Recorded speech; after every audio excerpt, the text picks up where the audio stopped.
Hello, this is a fairly quick and simple video made using my phone to do two things. First of all, to tell you that I can't make a video today, as ironic as that may seem.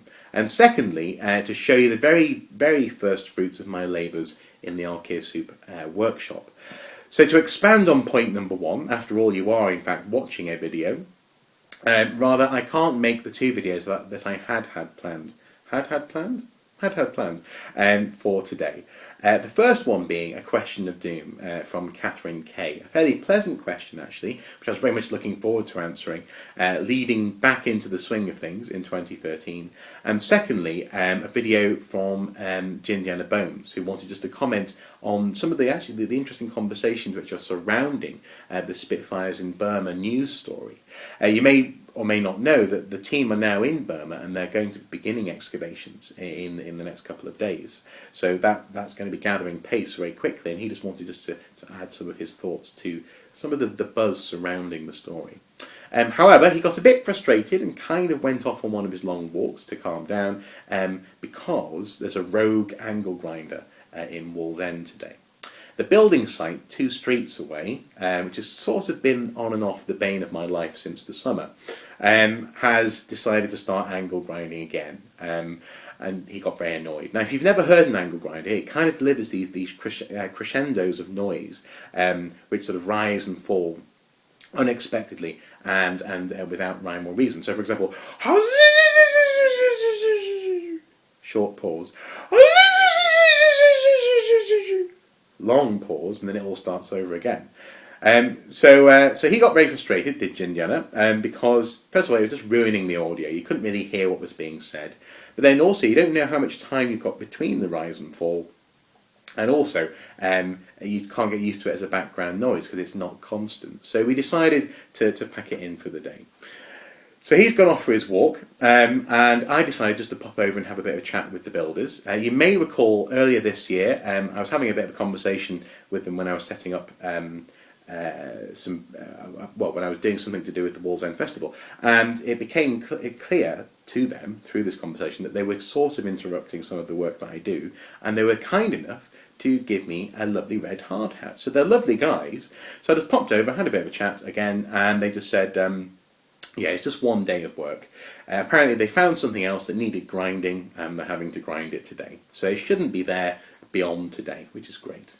So I'm quite happy to wait until Monday to film that stuff again. Jindiana Bones will just have to wait until Monday to film that stuff again. And in the meantime, we can all have a lovely weekend. Deal? Deal. So that's point number one. Point number two, though, is, as I say, for those of you who don't follow me on Facebook or Twitter, is to see the first fruits of my labours in the workshop. Now, basically what I've done, it's fairly simple. I've remade my Taffel board, which is the 1,000-year-old board game that I use in demonstrations when I'm talking to schools or colleges or history groups, this kind of thing.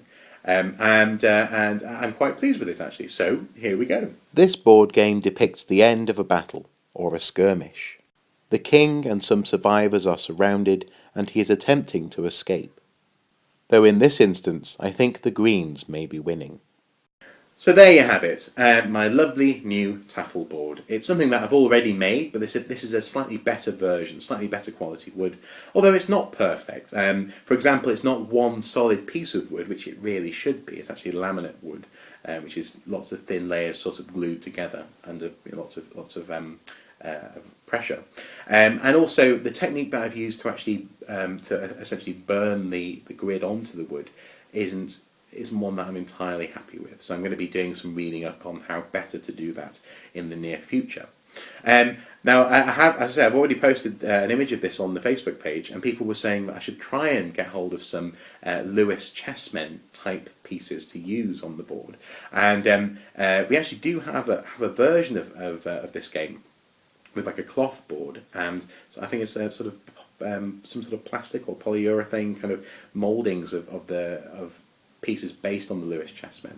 But in this instance, I actually quite like the glass beads. I just like the feel of them, and there's something quite pleasing about simple wood and little round bits of glass. So in this instance, I'll probably just continue to use the glass beads. If you want to know how to play Nefertafel in the near future, I will be writing some rules down for it, and indeed in the not too distant future you may even be able to purchase a board from Archaeosoup, which would be superb. That's if you're at all interested in playing the game.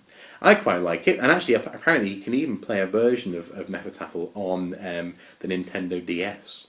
So yeah, it's still being played today.